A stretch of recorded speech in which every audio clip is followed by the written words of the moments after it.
Bonjour à tous, je suis Émilie, la cofondatrice de Major Glaciers et je suis ravie de vous retrouver pour ce nouvel épisode de notre série de webinaires Un métier d'exception. Aujourd'hui, nous allons accueillir Stéphanie, qui est ingénieure militaire et directrice de programme au sein du service d'infrastructure de la Défense. Mais avant d'avoir Stéphanie qui nous rejoint, je voulais déjà vous dire un grand bonjour, vous inviter à utiliser le chat qui se situe en bas à droite et je vous invite à m'envoyer un petit coucou pour me dire que vous m'entendez et que ça fonctionne. Alors, je vois que vous êtes nombreux à écrire. Bonjour Chloé, bonjour Charles, bonjour Laura, bonjour Astrid. Waouh, vous êtes nombreux. Abigail, Marie-Ange, Léna, Antoine, Anaël, Morgane, Chloé, Hakim qui est en train de taper. Voilà là. Je suis ravie de vous retrouver et de vous avoir nombreux avec nous. Alors, je vous rappelle les règles. Notre webinaire va durer 1 heure. Pendant les premières minutes, les 30 premières minutes, la première partie, c'est moi qui aurai la chance de poser des questions à Stéphanie pour faire un petit peu le point sur son parcours, sur ses missions et en apprendre un petit peu plus sur le SID, donc le service d'infrastructure de la Défense. Et après, dans la demi-heure qui reste, c'est vous qui pourrez poser vos questions. Et je prendrai les questions des personnes les questions qui sont les plus likées par les autres participants. Alors pour ça, c'est très simple. Vous allez dans l'onglet questions, qui est juste à côté de l'onglet chat. Vous écrivez votre question en précisant bien à chaque fois quel est votre prénom, quel est votre âge, quel est le cursus que vous suivez. Et puis vous mettez votre question après, ce qui me permet, moi, de donner un peu plus d'informations à Stéphanie et de contextualiser votre question. N'oubliez pas aussi d'aller voter pour les questions parce que généralement, en une demi-heure, je n'arrive pas à poser toutes vos questions à Stéphanie. Et donc, du coup, pour m'aider à choisir les questions et l'ordre dans lequel je vais poser ces questions, j'ai besoin de vous. Et donc, du coup, je vais sur les questions qui vous intéressent le plus. Alors, pendant cette première demi-heure avec Stéphanie, on va échanger sur son parcours, sur ses missions et notamment sur vous expliquer ce qu'est le SID. Alors, le SID, qui est le service d'infrastructure de la Défense, il construit, rénove, entretient et administre l'ensemble du parc immobilier et des installations techniques du ministère des Armées, que ce soit en métropole, en outre-mer, à l'étranger et sur les théâtres d'opérations extérieures. Il a pour mission la construction et la maintenance des infrastructures de défense, ainsi que la maîtrise de l'énergie. Le SID va piloter et réaliser les opérations d'infrastructure pour le compte des 3 armées et des directions et des services du ministère des Armées. Alors, je ne sais pas si tout était très clair pour vous. C'est pour ça que Stéphanie va nous rejoindre et va vous aider à mieux comprendre et mieux vous projeter dans son quotidien en vous donnant des exemples concrets de sujets sur lesquels elle a travaillé. Et puis, ça nous paraissait intéressant et important de mettre en avant le parcours de Stéphanie et le SID pour que vous compreniez mieux ce que fait ce service. Et surtout, il y a 450 postes par an et beaucoup de recrutements qui sont faits dans la filière BTP et génie civil. Et donc, du coup, je pense que ça peut être quelque chose d'assez intéressant pour vous parce que si je regarde un petit peu vos écoles quand vous vous êtes inscrits, vous êtes beaucoup d'ingénieurs dans ce domaine-là. Donc, ravi d'échanger avec vous. Et puis, j'ai vu aussi qu'on avait des plus jeunes qui sont encore au lycée ou en classe prépa. Donc, j'espère que ces différents éléments vont pouvoir vous aider et vous accompagner. Mais je sais que vous trépignez tous pour que Stéphanie me rejoigne. Donc, par magie, j'invite Stéphanie à me rejoindre pour pouvoir échanger avec elle sur ses missions, son parcours au sein du SID. Bonjour Stéphanie. Bonjour Émilie. Vous allez bien? Très bien, merci. Ravie de vous avoir avec nous. Merci, je suis ravie d'être là également. Alors Stéphanie, l'idée c'est d'en apprendre un petit peu plus sur votre parcours et sur vos missions au sein du SID. J'ai cru comprendre que dans votre cas, le SID, c'était un peu une histoire de famille et que vous avez eu la chance d'avoir de l'information quand vous étiez plus jeune. Est-ce que vous pouvez nous raconter un petit peu votre envie de rejoindre ce service qui ne s'appelait pas le SID d'ailleurs à l'époque? Vous nous racontez un peu? Oui, alors effectivement, j'ai rejoint le service en 2002 et à l'époque, le SID n'existait pas encore. Il a été créé en 2005 et chaque armée avait son propre service d'infrastructure, son propre service constructeur. Donc moi, j'ai rejoint celui de la Marine nationale qui s'appelait le service des travaux maritimes. Et je l'ai connu effectivement parce que mon père était ingénieur civil au sein de ce service. J'ai toujours été passionnée par les métiers de l'infrastructure, de la construction, donc je voulais en faire mon métier. Et c'est vrai que connaissant le service et étant intéressée par le milieu militaire, je voulais aussi m'engager au service de mon pays. J'ai décidé de passer le concours et de devenir ingénieur militaire de l'infrastructure. Donc tout d'abord au sein de la Marine nationale, et puis une fois que le SID a été créé, au sein du SID. Super. On reprend un petit peu pour vos études. Donc, vous avez cette envie de rejoindre et de vous engager en tant que militaire, donc à la différence de votre père, de ne pas être civil, mais d'être militaire, ce qui nous permet de dire qu'il y a à la fois des civils et à la fois des militaires au sein du SID. Oui. Comment ça se passe? Quelles études vous faites? Comment se passe votre recrutement, entre guillemets, dans ce programme? Alors moi, j'ai fait une classe préparatoire scientifique aux grandes écoles. Alors à l'époque, le cursus était un peu similaire à celui des IMI aujourd'hui, mais l'école de formation n'était pas la même. J'ai passé le concours de l'ENTM, donc l'École nationale des travaux maritimes, qui était le même que celui de l'ENTPE, l'École nationale des travaux publics de l'État.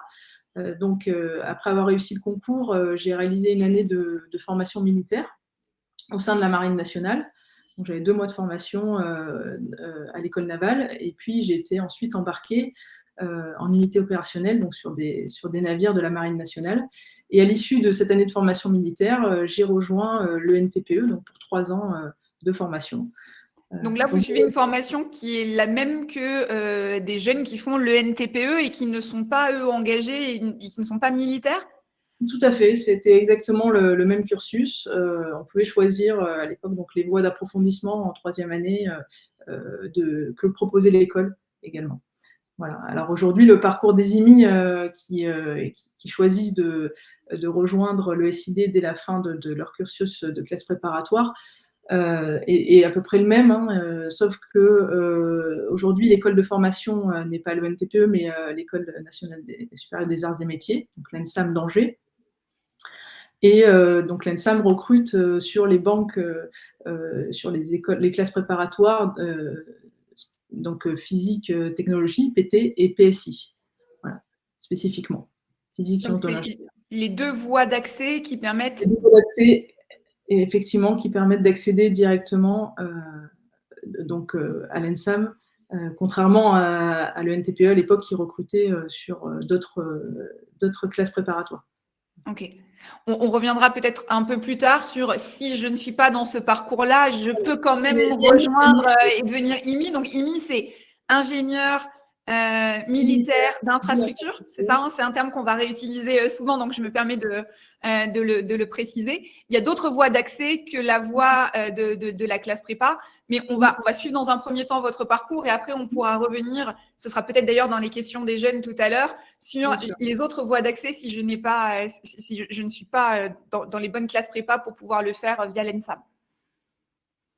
Donc là, vous faites votre formation, qui est une formation classique au sein de l'ENTPE, comme les autres jeunes de l'ENTPE, mais avec un an d'écart du coup, puisque vous avez fait une première formation qui était militaire. Tout à fait, c'est ça. Donc on rejoint la promotion qui a passé le concours l'année d'après. Voilà. Et donc à l'issue de mes 3 années à l'ENTPE, j'ai eu une première affectation en région parisienne. Dans les métiers de la maîtrise d'œuvre et de la conduite d'opération. Donc, j'étais en charge pour certains projets de la réalisation de la conception et du suivi de l'exécution des travaux. Et pour d'autres projets, j'assurais le management de projet, donc depuis les études de faisabilité jusqu'à la livraison des travaux. Donc, j'ai eu notamment la chance de travailler sur un des rares immeubles de grande hauteur du ministère des Armées. Donc, je m'occupais de la restructuration de la tour DGA sur le site de Ballard. Donc, un grand projet très intéressant. Voilà. À la fin de cette première affectation de 4 ans, j'ai réalisé une opération extérieure en Côte d'Ivoire au sein de la Force Licorne, où là, j'étais chef du service local constructeur. Alors, donc, ça veut dire quoi ? Alors, ça veut dire que j'étais en charge de réaliser l'entretien et la maintenance des infrastructures des camps des forces françaises en Côte d'Ivoire et de réaliser aussi des petits travaux d'adaptation mineure et sur les camps des forces françaises en Côte d'Ivoire. Donc, c'était une opération extérieure d'une durée de 6 mois. Voilà. Et vous me disiez en préparant que souvent, en fait, on a une première mission comme ça en OPEX qui est faite pour permettre Oui. aussi de voir dans quelles conditions et les conditions justement de réalisation de vos missions en OPEX sont assez différentes de ce que vous faites quand vous êtes sur le territoire. Tout à fait. Alors déjà, durant les 2 premières affectations des IMI, il y a au moins une projection en OPEX, donc en opération extérieure. Et effectivement, cela nécessite des certaines facultés d'adaptation, car on travaille avec des entreprises locales qui n'ont pas tout à fait le même fonctionnement que les entreprises qu'on peut trouver en métropole. Donc, et puis, on travaille aussi parfois dans l'urgence parce qu'on est là pour soutenir les forces dans un contexte opérationnel. Donc, il faut en permanence garantir leur approvisionnement en électricité, en eau potable, etc. À la suite de cette mission, qu'est-ce que Oui. vous faites? Alors, à l'issue de cette mission, je suis affectée sur la base opérationnelle de l'île Longue, donc la base des sous-marins nucléaires lanceurs d'engins, où je travaille à nouveau en conduite d'opération, mais cette fois-ci sur des infrastructures à caractère nucléaire. Donc, je passe 7 ans sur cette base. Alors, bien sûr, pas aux mêmes fonctions, puisque j'arrive en tant que responsable d'opération, et puis au fur et à mesure, j'évolue vers des fonctions d'encadrement en tant que chef de bureau de conduite d'opération, donc toujours sur des infrastructures à caractère nucléaire, parce que ce sont des infrastructures qui soutiennent les sous-marins lorsqu'ils sont au port-base pour entretien. Et donc, il faut en permanence garantir la sûreté nucléaire, et les infrastructures y participent directement. Ouais, donc Est-ce que vous pouvez peut-être nous donner nous aider à nous projeter dans votre quotidien et nous donner quelques informations sur ce que vous faites dans ce cadre-là? Oui, alors assurer la conduite d'opération d'un projet d'infrastructure, c'est assurer le management de projet. Donc, c'est déjà réaliser les études de faisabilité, définir un montant, un coût, une classe de coût de l'opération, un calendrier, et ensuite donc approfondir ces études, définir un programme d'opération, donc en prenant en compte les besoins exprimés par les bénéficiaires, en l'occurrence ici la marine. Et puis donc aller un peu plus loin dans l'évaluation des coûts, l'évaluation du calendrier de l'opération. Et après, une fois que cette étape est réalisée, eh bien, on contractualise les études de conception avec des entreprises privées. On suit ces études de conception, on les valide. Et ensuite, on contractualise la partie travaux avec des entreprises spécialistes du domaine. Et on est en charge donc de veiller à la bonne réalisation des travaux dans le respect des coûts, des délais et des besoins exprimés par les bénéficiaires. À ce moment-là, vous gérez une équipe de personnes qui travaillent avec vous? Comment ça se passe de ce côté-là? Oui, alors j'avais une équipe composée principalement d'ingénieurs et de techniciens, ainsi que de contrôleurs de travaux. Donc j'avais plusieurs projets à gérer. Donc sur chaque projet, il y avait au moins un ingénieur et un technicien, ainsi qu'un contrôleur de travaux. Voilà, donc c'était une équipe, on était 6 personnes à peu près. Super. La suite, c'est une autre mission qui vous attend Alors la suite, c'est un autre endroit totalement différent. Donc j'ai eu la chance de partir travailler en Polynésie française. En effet. Voilà, donc sur l'île de Tahiti. Ça change de Brest. Ça change de Brest, effectivement. Où là, donc j'ai changé aussi de métier puisque j'étais responsable de la gestion technique du patrimoine, donc plutôt sur l'aspect maintenance des infrastructures et des équipements d'infrastructures. Donc j'avais une équipe de 13 personnes à ce moment-là. Et donc notre rôle était de garantir la réalisation de la maintenance préventive des équipements et d'intervenir en urgence en cas de panne, etc., sur certains équipements. Voilà. Bien sûr, toujours pour soutenir les forces. Et l'avantage aussi en Outre-mer, c'est qu'on travaille au profit des 3 armées. Donc, on a une vision un peu plus large de ce que font les différentes armées. Donc là, c'est vrai qu'au départ, vous étiez plutôt sur des projets qui étaient liés à la marine nationale. Là, vous êtes sur un projet qui est interarmé, où vous allez accompagner l'ensemble des armées. Et c'est quelque chose d'assez nouveau pour vous, parce que c'est la première fois, en fait, à ce moment de votre carrière que vous êtes sur un projet comme ça. Oui, alors effectivement, en région parisienne, je n'intervenais pas exclusivement pour la marine non plus, mais j'étais sur des aspects, effectivement, des infrastructures plutôt bâtimentaires. À l'île Longue, j'étais sur des infrastructures plutôt industrielles à caractère nucléaire et au profit de la marine nationale. Et là, effectivement, en outre-mer, c'est une autre dimension, c'est de la maintenance, c'est des petits problèmes au quotidien qu'il faut gérer et traiter assez rapidement. Donc, c'est assez challenging, c'est intéressant aussi. Et au profit des 3 armées, donc une vision assez large voilà, des armées. À ce moment-là, le SID existe et vous avez rejoint le SID, c'est ça? Alors, le SID existe depuis 2005 et donc moi, je l'ai rejoint immédiatement, hein, puisque les services constructeurs ont fusionné. Et je suis devenue IMI en 2011 à la création du corps. Voilà. Parfait. La Polynésie, vous y restez combien de temps? Alors, j'y reste 3 ans. En général, les affectations outre-mer sont de 2 à 3 ans. Voilà, donc j'ai passé 2 ans dans le domaine de la maintenance et j'ai fait la dernière année en tant que chef de la division administration, où là, donc, j'avais en charge je gérais le bureau des marchés, donc le bureau qui est en charge de contractualiser avec les entreprises privées qui travaillent pour nous tous les marchés.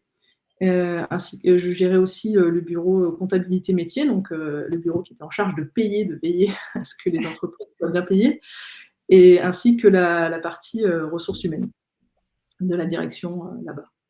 Voilà. Et Donc, après, et après la Polynésie, vous rentrez en France mais et vous allez où? alors avant de partir de Polynésie, je décide de passer le concours de l'enseignement militaire de second degré. L'école de guerre? Voilà, en vue d'intégrer l'école de guerre. Donc c'est pour donner un nouvel élan à une deuxième partie de carrière.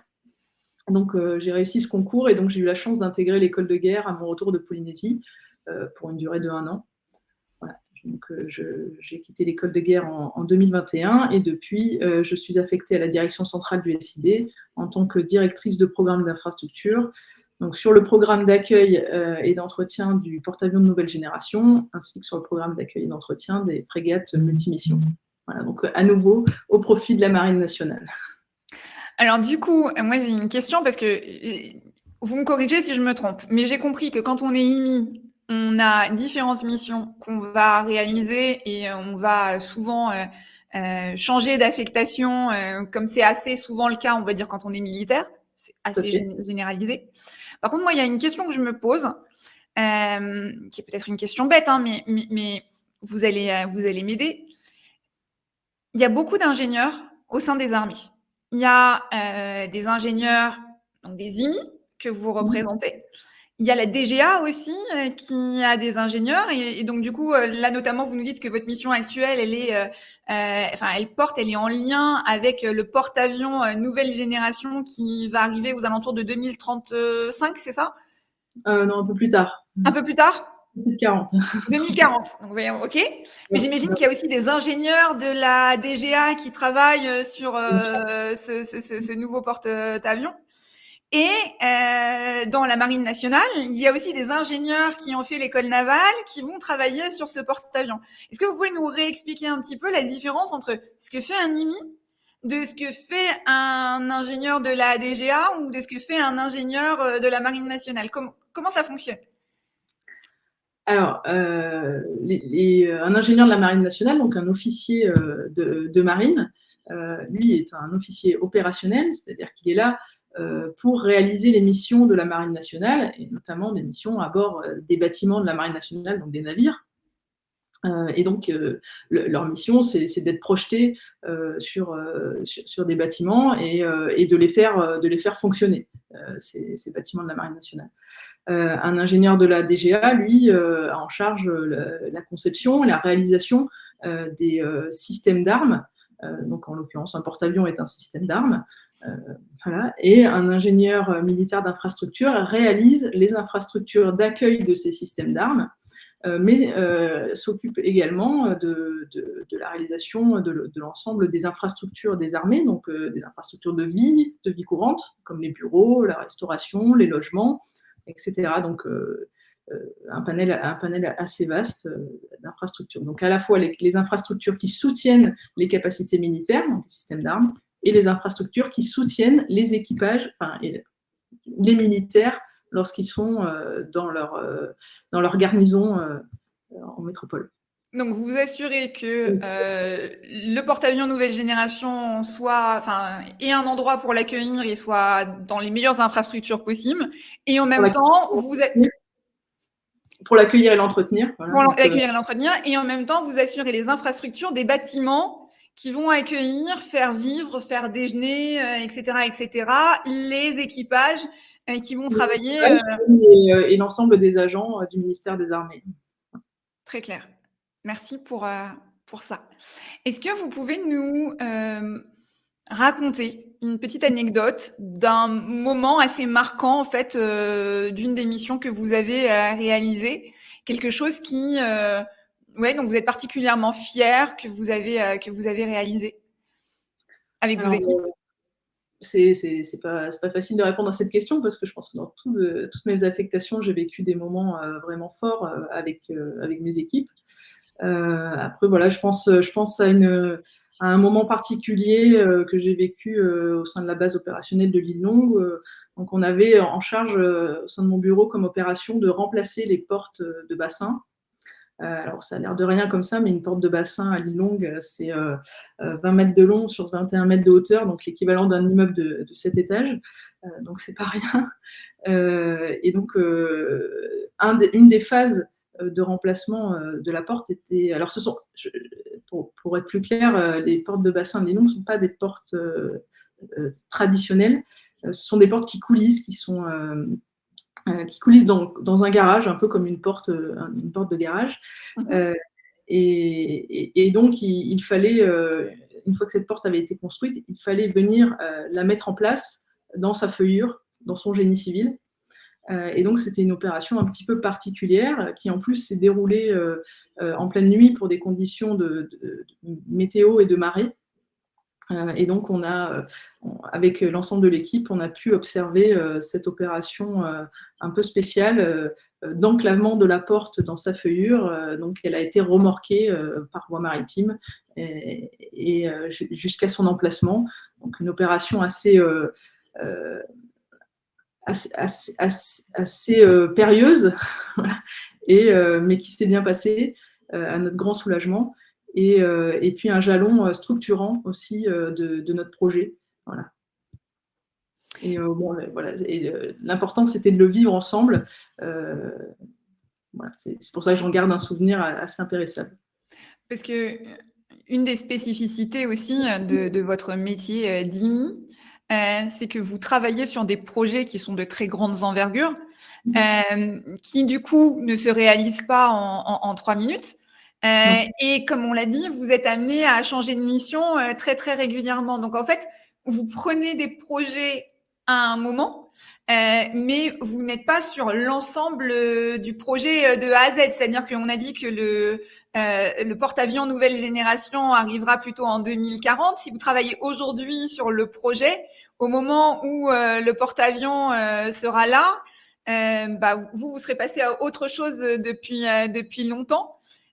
C'est quelque chose qui vous arrive extrêmement souvent, j'imagine. Comment on prend part à ce genre de choses, en sachant qu'on va collaborer à un moment donné, mais que on va passer ensuite la main à d'autres équipes qui, elles aussi, vont... Oui, c'est vrai que c'est pas toujours facile parce qu'on s'attache aux opérations qu'on mène.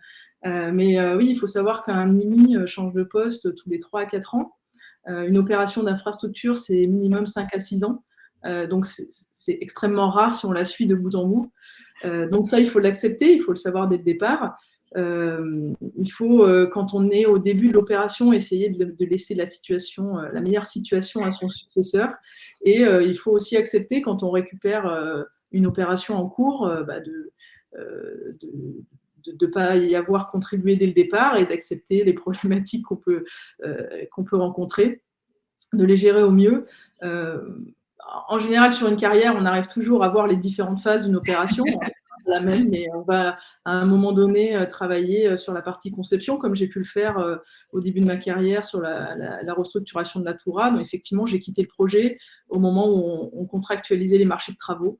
Donc, j'ai suivi toute la phase conception qui a duré 4 ans. Donc, vous voyez, ça peut être très long pour les opérations d'envergure. Et j'ai passé la main à un collègue pour la réalisation des travaux. A contrario, à Lilong, j'ai pris des opérations en cours de réalisation. Voilà. Donc, effectivement, voilà, il faut s'adapter.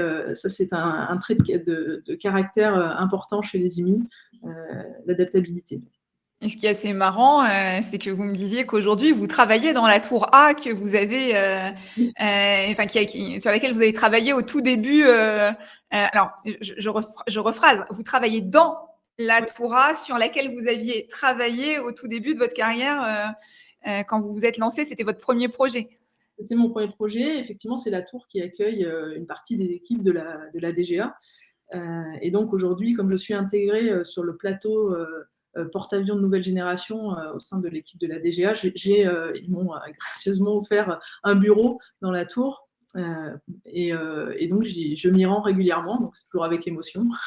Et donc, quand vous êtes là-bas, vous vous dites que vous avez contribué avec vos équipes et puis avec tous les autres IMI qui sont venus derrière vous à créer cet endroit où vous travaillez aujourd'hui. Améliorer le confort, effectivement, parce qu'aujourd'hui, c'est un bâtiment qui datait des années 70. Donc, effectivement, on a largement amélioré le confort. Donc, c'est toujours une satisfaction de voir que les gens prennent plaisir à travailler dans cet endroit. C'est agréable. Est-ce que vous pourriez nous parler, parce que tout à l'heure, vous nous avez parlé du sujet qui était donc du coup cette porte coulissante.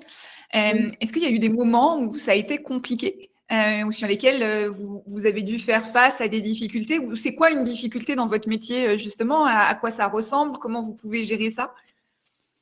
Alors, les difficultés, elles sont diverses. Alors, souvent, les plus grosses difficultés, on les rencontre en phase de réalisation, quand on a un aléa de chantier, quand on se retrouve face à une problématique qu'on n'avait pas pu anticiper, ou même si on a réalisé tous les diagnostics préalables en phase de conception, eh bien, on se retrouve face à une difficulté. Donc, on essaye de le traiter au mieux en collaboration avec les entreprises et les prestataires intellectuels avec qui on contractualise pour trouver une solution technique, pour trouver une réponse technique. Et puis, une fois que cette réponse technique a été trouvée, eh bien, on met en place, on contractile, enfin, on met en place tout ce qu'il faut pour pouvoir réaliser ces travaux. Donc, la partie administrative aussi est importante parce qu'il est forcément un aléa souvent se paye derrière. Donc voilà, enfin, ça arrive, tous les chantiers rencontrent des problématiques plus ou moins importantes, donc ça c'est aussi le quotidien d'un IMI, de faire face à des aléas. Mais bon, on apprend à les gérer, on trouve toujours les solutions. L'important c'est de travailler avec les entreprises en charge des travaux et de faire en sorte qu'il y ait une solution qui émerge de ce travail collaboratif. Voilà. On l'a dit tout à l'heure, vous êtes militaire. On n'a pas parlé de votre grade. Donc là, au-dessus de votre tête apparaît votre titre, ingénieur en chef. Alors, si on va jusqu'au bout, je crois que c'est de deuxième classe, Stéphanie. C'est quoi un ingénieur en chef de deuxième classe? Est-ce que vous pouvez nous dire comment il faut qu'on vous appelle? Parce que moi, je vous appelle Stéphanie depuis tout à l'heure, mais il y a sans doute une manière de s'adresser à vous plus formelle et plus militaire. Alors, il y a deux façons. On peut dire donc, monsieur pour un monsieur ou madame, l'ingénieur en chef de deuxième classe dans mon cas. On nous appelle aussi par les grades des armées, notamment de l'armée de terre et de l'armée de l'air. Donc, dans mon cas, c'est colonel. Voilà, donc, parce que mon grade correspond au grade de lieutenant-colonel dans l'armée de terre et de capitaine de frégate dans la marine. Et donc, pour nous, c'est colonel. Voilà. D'accord, colonel. Et pour, comprendre la suite de votre, parcours, c'est au fur et à mesure, vous avez des nouvelles missions, mais vous montez aussi en grade, au fur et à mesure? Oui, bien sûr. Alors, c'est un des objectifs aussi du parcours de carrière, d'un IMI, hein. C'est, cette mobilité, elle est faite pour ça, elle est faite pour gagner en compétences, et pour, de manière à pouvoir prendre des responsabilités de plus en plus importantes. Donc, ça a été mon cas puisque, j'étais responsable de projet et puis au fur et à mesure, j'ai pris, le management d'un bureau, heu, d'une section en Polynésie. Voilà, aujourd'hui, je dirige un programme d'infrastructure. Donc c'est cette progression aussi qui est intéressante dans le parcours de carrière, hein. C'est un parcours assez dynamique, où on est amené à prendre des responsabilités, importantes, de plus en Et plus importantes. Mmh. et aujourd'hui, justement, en tant que directrice de programme, vous gérez combien de personnes? Combien de personnes sont affectées à ce programme, que vous managez? Alors, le poste de directeur de programme est un peu particulier parce qu'on gère le programme depuis la direction centrale en général, et puis les équipes qui s'occupent de la réalisation sont souvent en local, enfin, sur le terrain.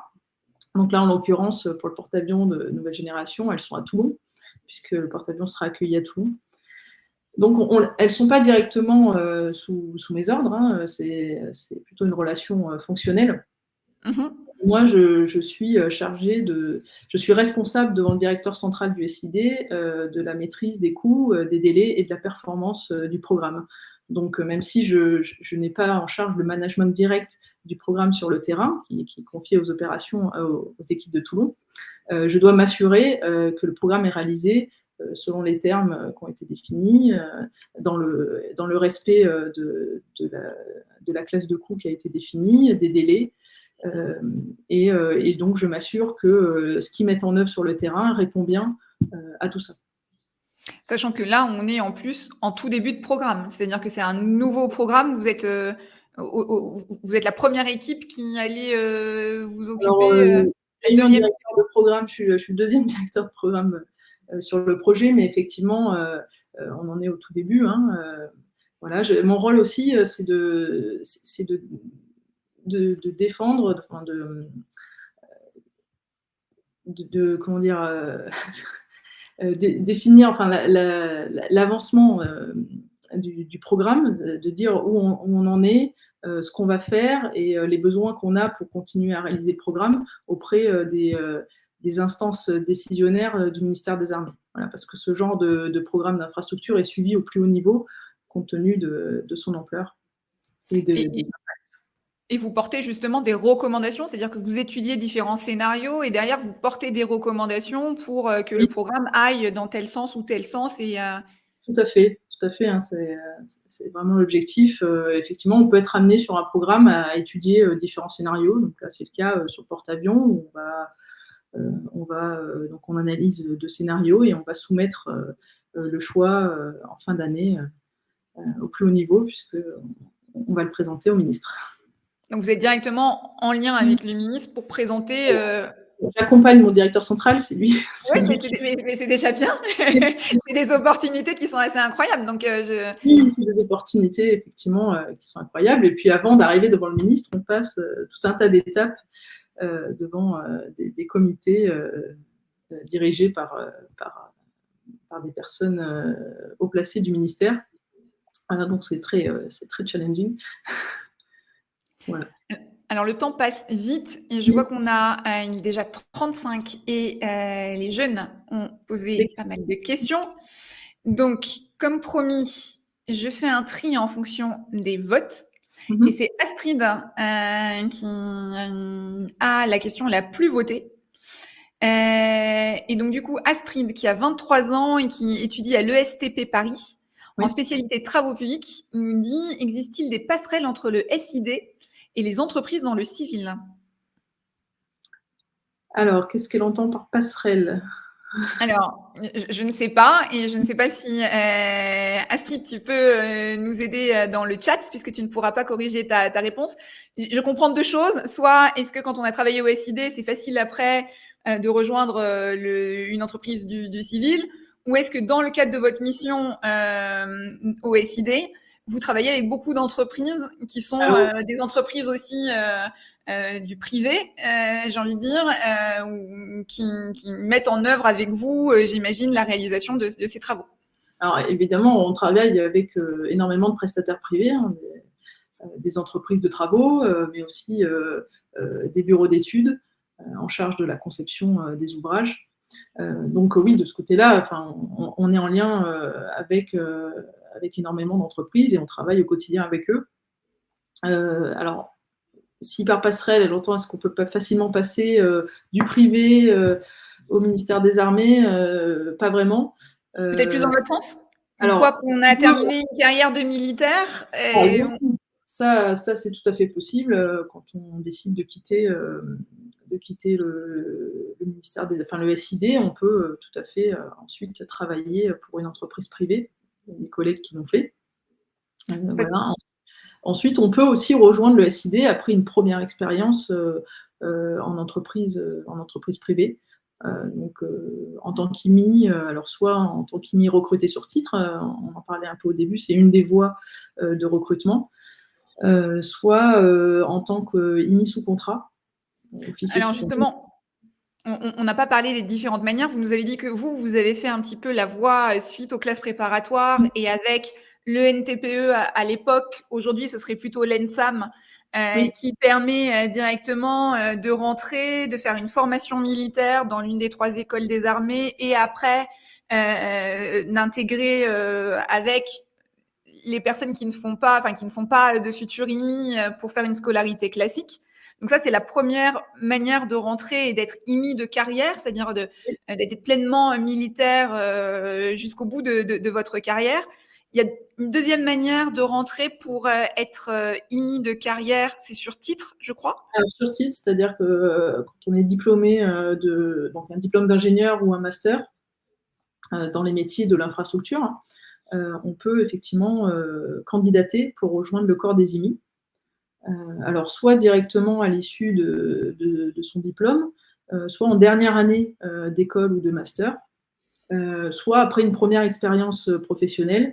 Mais la seule condition, c'est d'avoir moins de 27 ans pour candidater. D'accord.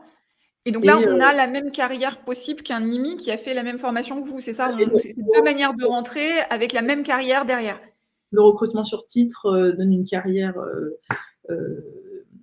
comme un IMI qui aura fait l'ENSAM, c'est-à-dire qu'on n'est pas sous contrat, on est de carrière. Avec les mêmes opportunités d'évolution aussi, ou il y a une voie qui est un peu plus facilitante que l'autre? Non, pareil. Pareil, avec les mêmes opportunités de carrière, tout à fait. Alors, tout à l'heure, vous disiez que si on n'avait pas fait certaines classes préparatoires, c'était pas possible de rejoindre l'ENSAM. Du coup, là, la solution qu'on donnerait aux jeunes qui nous écoutent et qui seraient dans ce cadre-là, ce serait plutôt de dire, si vous n'avez pas fait les bonnes classes prépa en termes de spécialité, allez dans une école qui délivre un titre d'ingénieur ou un master dans les métiers d'infrastructure, et vous pourrez aussi, à l'issue, rejoindre et devenir IMI de la même manière que votre parcours à vous. Tout à fait, c'est exactement ça. Alors pour Astrid, qui par exemple est à l'ESTP, elle peut tout à fait, pendant à la fin de sa scolarité, même avant d'être diplômée, dans sa dernière année, candidater. Donc c'est une admissibilité, pardon, je vais y arriver, sur dossier. Voilà. Un CV, une lettre de motivation, qui est étudiée par un jury. Et pour les personnes admissibles, il y a un oral derrière de 45 minutes avec un jury. Et derrière, on a une formation militaire qui va du coup être faite. Pour ceux qui sont retenus, effectivement, ils partent rejoindre la promotion de l'ENSAM qui est en formation militaire pour faire leur année de formation militaire. Très clair. Et vous avez parlé aussi du recrutement sous contrat. Oui. Donc là, c'est pas pour devenir IMI de carrière, mais c'est pour venir sur un contrat de 5 ans au départ, c'est ça? Alors, c'est 5 ans au départ, renouvelable. D'accord. Et donc là, comment ça fonctionne? C'est quoi les critères pour pouvoir être recruté de cette manière-là? Les critères, c'est d'avoir également un diplôme d'ingénieur ou un master dans les métiers de l'infrastructure. Alors, il y a plus cette problématique de limite d'âge. Donc, on peut avoir plus de 27 ans? Avoir plus de 27 ans, effectivement. On peut avoir 45 ans? Non Ou... plus. Ah, voilà. Je savais qu'il y avait quand même quelque chose. Mais non, alors ça peut arriver, mais c'est par exemple des personnes qui sont déjà officiers et qui sont déjà officiers sous contrat dans une des trois armées et qui souhaitent D'accord. basculer chez nous. Mais non, en général, les OSC qu'on recrute sont quand même assez jeunes. Ok. Donc, moins de Voilà. 30 ans à peu près? Oui, voilà. Un petit Disons peu plus que 27, mais pas trop plus? Disons qu'après, il y a moins d'intérêt parce qu'ils vont être recrutés au grade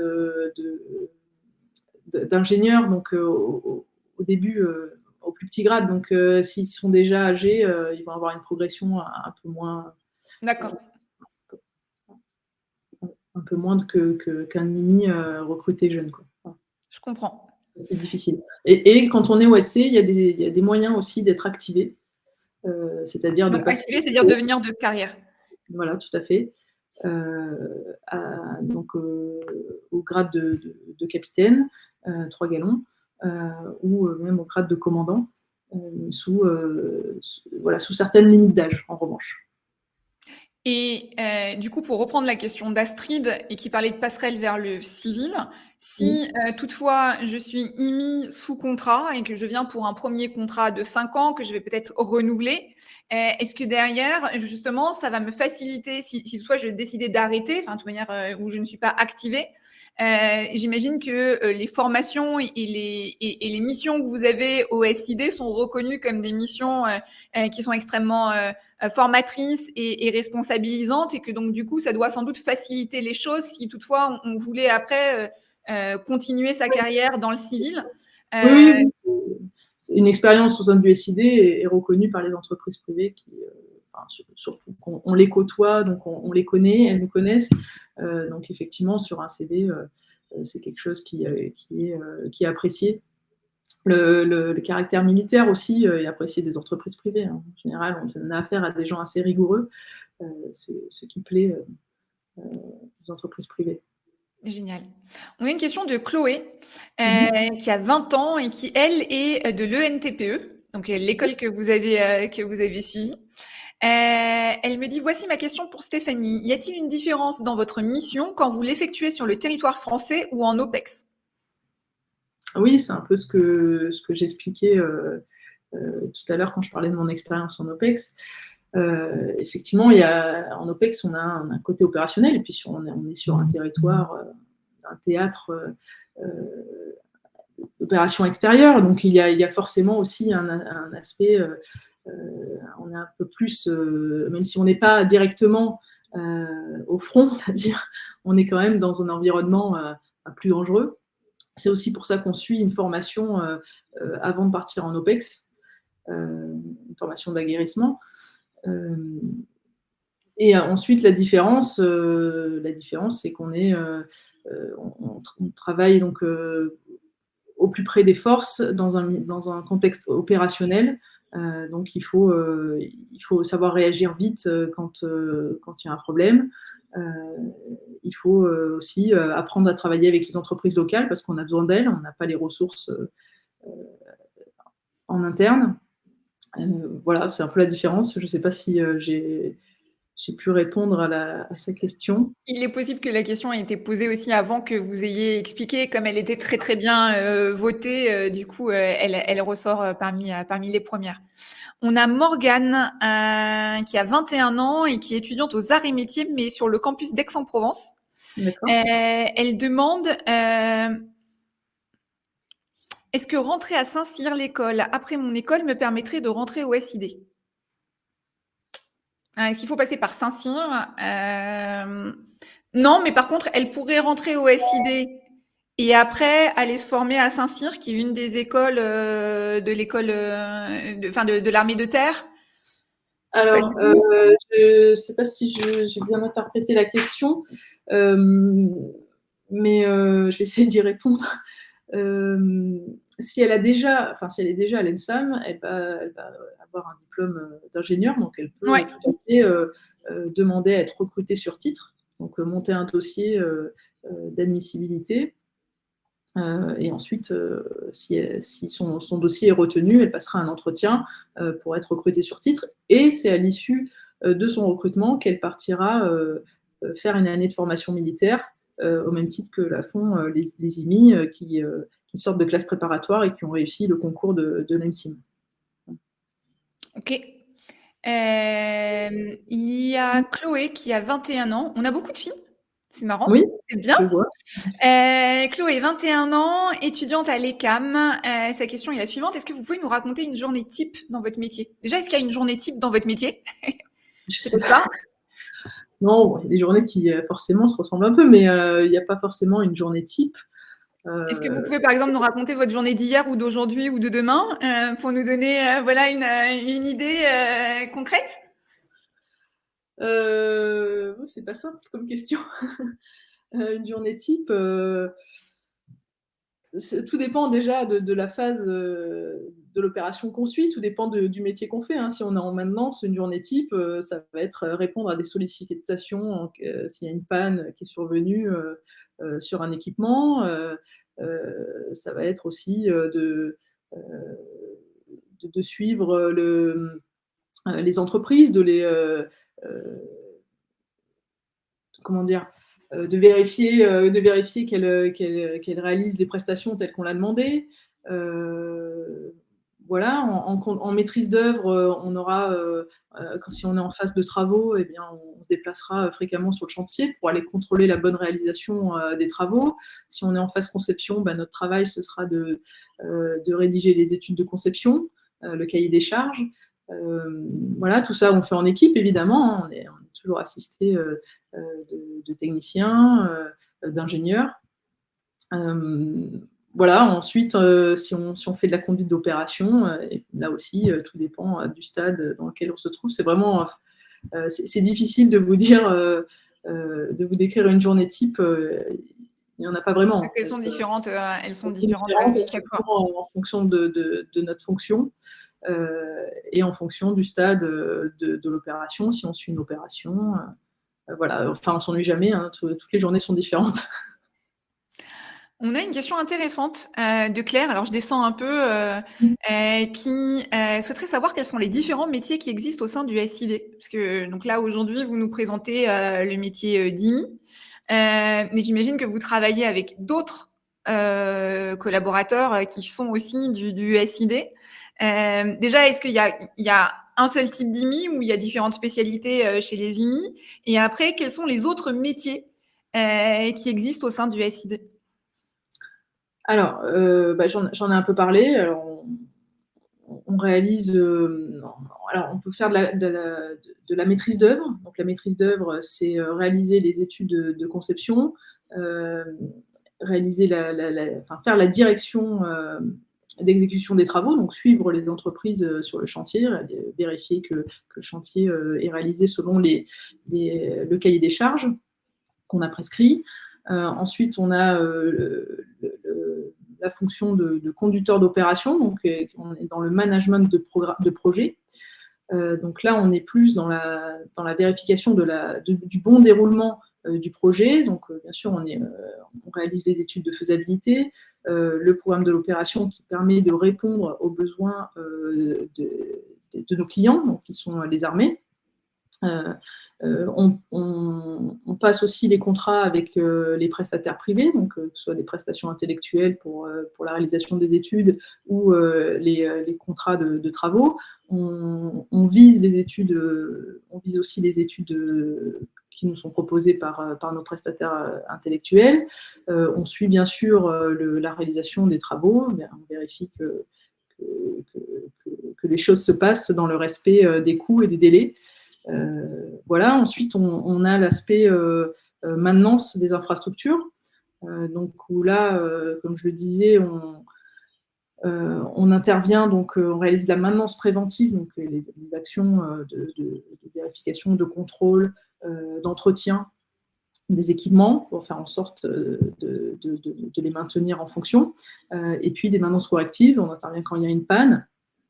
On fait intervenir bien sûr des entreprises, hein, on n'intervient pas directement, mais voilà, notre métier c'est de gérer ces interventions. Et puis, on a aussi des métiers d'expertise. Il y a des IMI qui passent certaines années dans l'expertise. Donc, on a pour ça un centre d'études techniques de l'infrastructure de la défense qui réalise des missions d'expertise dans divers domaines de l'infrastructure. Voilà. Et puis, je ne sais pas si j'ai été complète. Vous nous avez listé quelques métiers et différentes fonctions du SID, donc je pense que ça répond à la question de Claire. Charles, qui a 22 ans et qui est un étudiant de l'ENTPE aussi. Oui. Il demande si vous collaborez avec des organismes équivalents d'autres nationalités. Et si oui, dans quel cadre? C'est vrai que souvent, en fait, au sein des armées, il y a des choses qui se font aussi avec d'autres nationalités. C'est peut-être moins le cas au sein du SID. Est-ce que alors ça peut arriver. Pour ma part, je n'ai pas eu l'occasion, mais ça pourrait arriver sur certains aspects. Alors après, bien sûr, sur des domaines qui ne sont pas confidentiels. Bien sûr. Parce qu'on a aussi cet aspect-là au sein du ministère. Certains projets sont classifiés ou ont une mention de protection particulière, donc on ne peut pas les dévoiler, enfin, en parler avec des entreprises de nationalité étrangère ou des organismes de nationalité étrangère, mais ça pourrait arriver. Donc tout bêtement, parler une autre langue n'est pas quelque chose d'essentiel quand on est IMI, en fait. C'est pas. Si. Si, quand même, parce qu'en OPEX, on peut en avoir besoin, parce qu'on évolue parfois dans un milieu interallié. Par exemple, alors moi, par exemple, à Tahiti, j'ai participé à l'exercice qui s'appelle Marara, qui est un exercice de secours aux populations après un cyclone. Et l'exercice se passait en interallié. Donc, on avait des militaires d'armées étrangères, notamment des États-Unis, de Nouvelle-Zélande et d'Amérique du Sud aussi, qui participaient à l'exercice. Et donc, l'exercice se faisait complètement en anglais. Une autre jeune fille, Laura, qui a 27 ans, qui est une ancienne élève de l'ESTP Paris.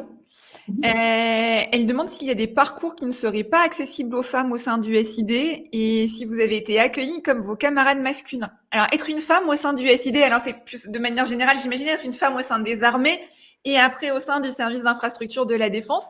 Est-ce que ça change quelque chose ou pas du tout? Moi, j'ai envie de vous dire que ça change rien.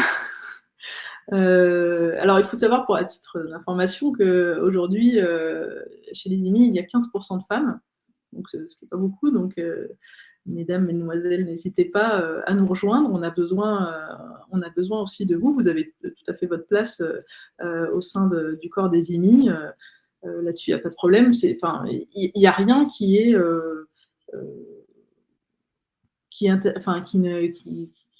interdit aux femmes au sein du corps des IMI.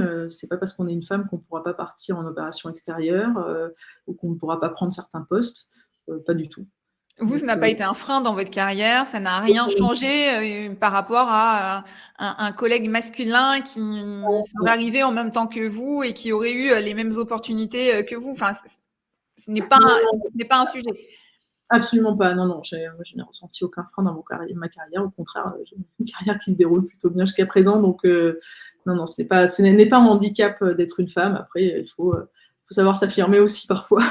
Et d'un point de vue personnel, je crois que vous me disiez que vous aviez 3 enfants, donc vous avez pu aussi créer une famille sans aucun problème. Ce sera effectivement le problème de tout parent qui est militaire. On a cette mobilité qui fait partie de notre statut. Il faut l'accepter et c'est pas toujours facile quand on a une famille à déplacer. Mais voilà, moi, c'est une de mes plus grandes fiertés, c'est d'arriver à concilier ma vie privée et ma vie professionnelle dans un contexte militaire qui m'amène à bouger régulièrement. Voilà. Mais tout peut se faire. Voilà, il faut vraiment aussi être acteur de sa carrière, toujours peut-être avoir un coup d'avance sur l'endroit où on voudrait aller pour justement se permettre de gérer à la fois sa vie privée et sa vie professionnelle de manière à ce que ça se passe le mieux possible. Quand vous dites avoir un coup d'avance, c'est parce que vous pouvez influencer justement vos prochaines destinations. C'est quelque chose sur lequel vous émettez des vœux et Oui, tout à fait. Alors, quand on arrive en fin d'affectation, donc la dernière année avant de quitter l'affectation, donc en général, on est sollicité au bout de 2 ou 3 ans, tout dépend un peu de l'affectation, on nous demande de remplir une fiche de mutation, où là, on émet des vœux géographiques et des vœux fonctionnels aussi. Et le gestionnaire essaiera de respecter au mieux comme il peut en fonction des postes disponibles et en fonction du parcours qu'il veut donner aussi à chaque IMI, de respecter les desiderata.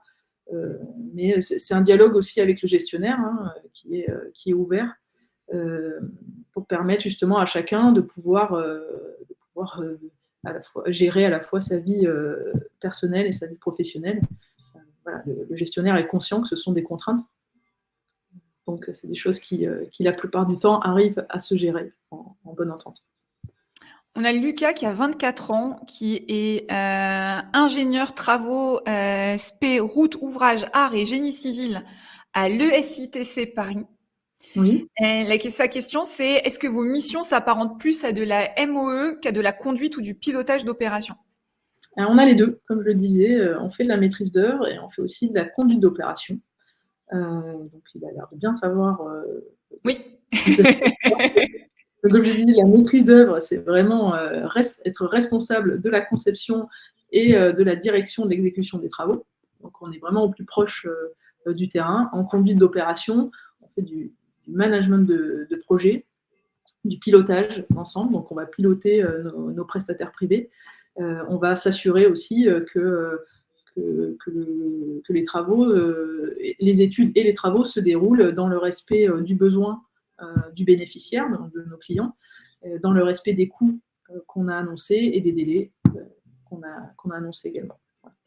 J'ai une question d'Hakim qui ne m'a pas dit ni son âge ni quelle était sa formation. N'hésite pas, Hakim, peut-être dans le chat, qui demande s'il est possible de faire des stages au SID. Oui. Comment ça marche? À quel moment? Combien de temps? Je sais pas quel type de stage, mais des stages d'ingénieurs, c'est possible. Je pense qu'il y a des annonces. Alors peut-être qu'il faudra peut-être aller sur le site du SID pour en savoir un peu plus.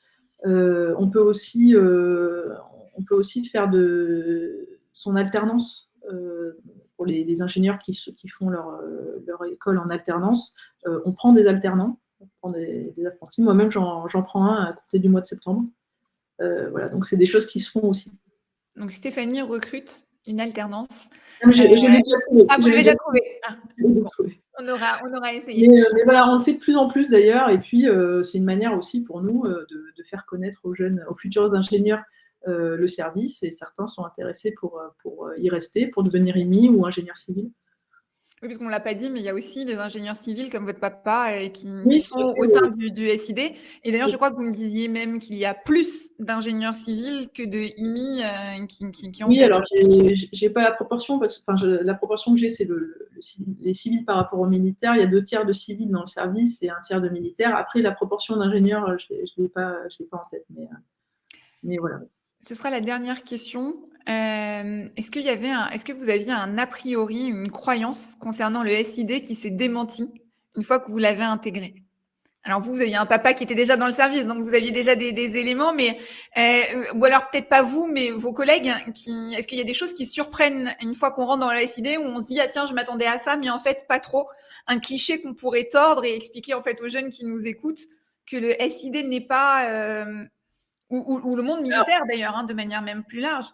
Oui, alors des fois, l'a priori qu'on peut avoir, c'est de se dire que on va faire assez peu de technique, qu'on sera là pour faire du management de projet et finalement pas rentrer sur le terrain, mais on a cette particularité au SID de vraiment d'être assez proche du terrain, même quand on fait de la conduite d'opération.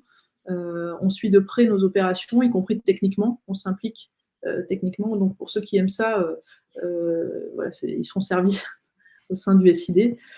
Après, les a priori, en tant que militaire, je sais pas, ça dépend un peu de chacun. moi, j'en avais pas forcément, donc parce que je connaissais un peu le milieu. Voilà, mais il faut être prêt vraiment, il faut se dire qu'il faut être prêt à être mobile parce que ça, on nous le demandera. Mais c'est aussi une chance parce que ça permet vraiment d'avoir une ouverture d'esprit. C'est aussi une chance de partir voir d'autres horizons comme j'ai pu le faire à Tahiti.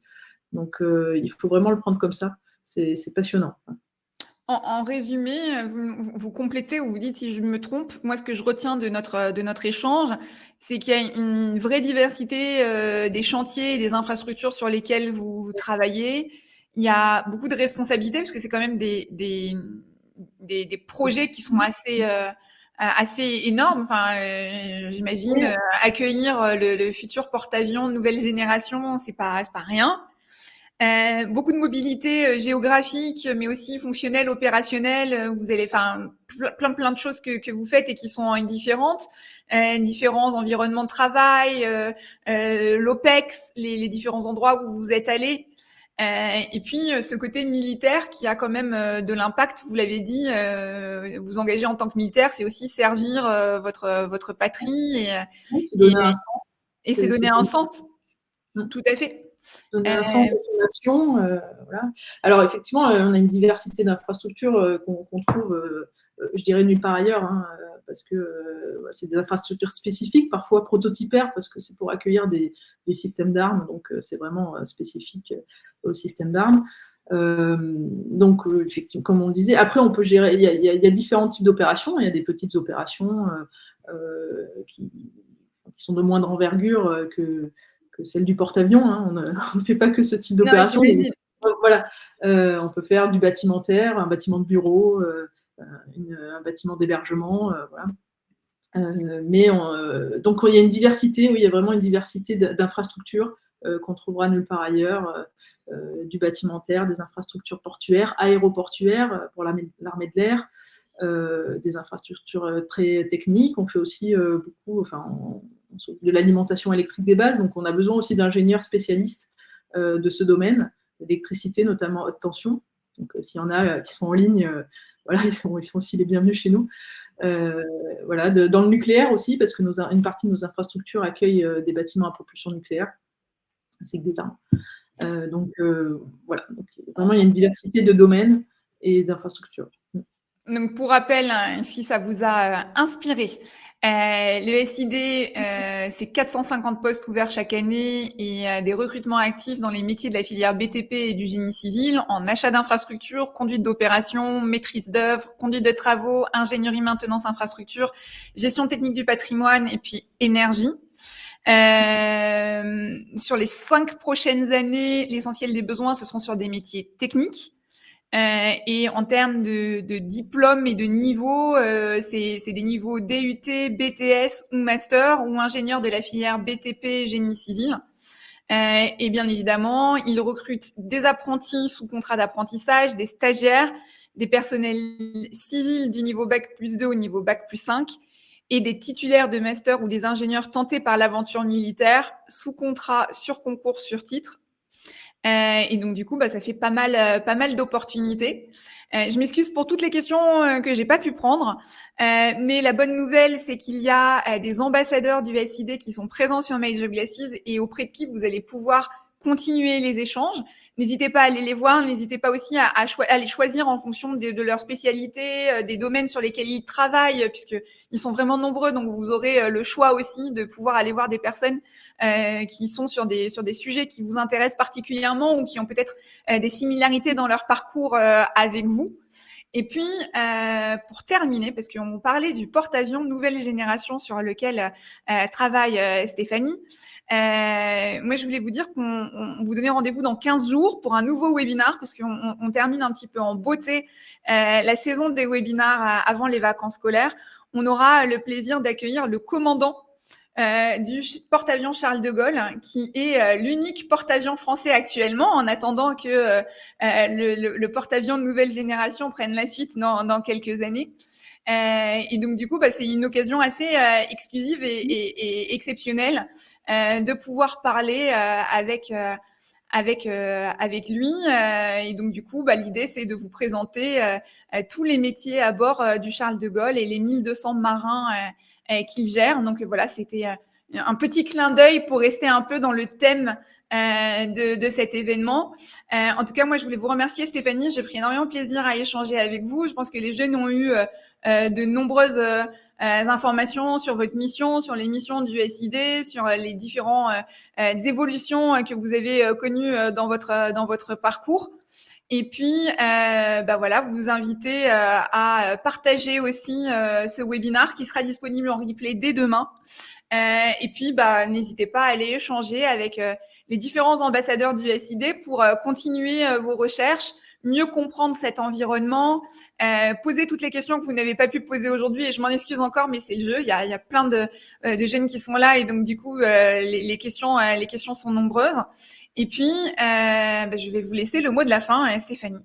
On a un petit peu dépassé l'horaire. Merci Émilie, c'était un plaisir aussi de partager ce webinaire avec vous. J'espère avoir réussi à faire partager mon expérience à nos auditeurs et puis leur avoir donné envie de s'intéresser au SID, voire de le rejoindre. Donc, comme l'a dit Émilie, n'hésitez pas à contacter nos ambassadeurs pour en savoir plus, si vous avez des questions spécifiques. Et puis, je vous dis à bientôt alors, au sein du SID. Merci Stéphanie, merci à tous. Rendez-vous dans 15 jours, mercredi 15 juin, avec le commandant du porte-avions Charles de Gaulle. À très vite. Au revoir. Merci Émilie, au revoir.